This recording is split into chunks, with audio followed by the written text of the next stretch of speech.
திரும்பியதும் கொடுமை நிகழ்ந்திருந்தது. அவரது அரசை எதிரிகள் கைப்பற்றி விட்டார்கள். மனைவி மக்கள் காணவில்லை. நிர்கதியான மன்னன் உயிருக்கு பயந்து நடுவீதியில் நின்றான்.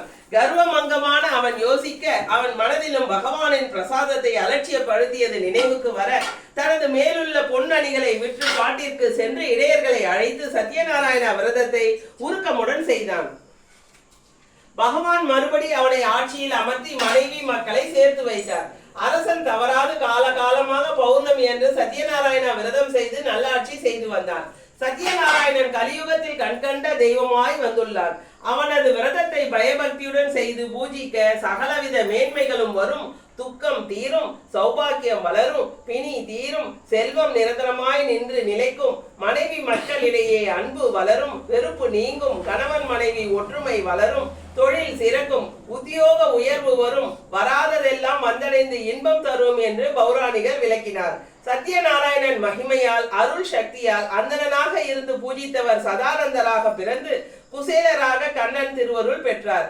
மன்னன் குகனாக பிறந்து ராமன் அருள் பெற்றார். இவ்வாறு தசரதனாக குகனாக பிறந்து ராமன் அருள் பெற்றதும் உண்மை.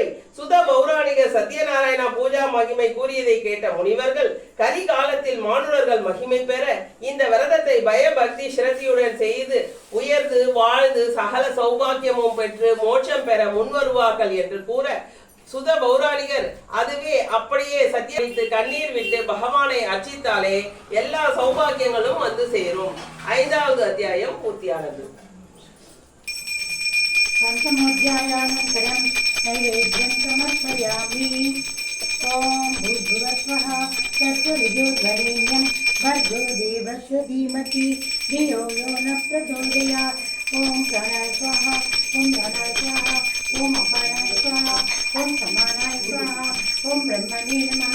मध्ये मध्ये नीराजनं समर्पय, मध्ये मध्ये पानीयं समर्पयामि.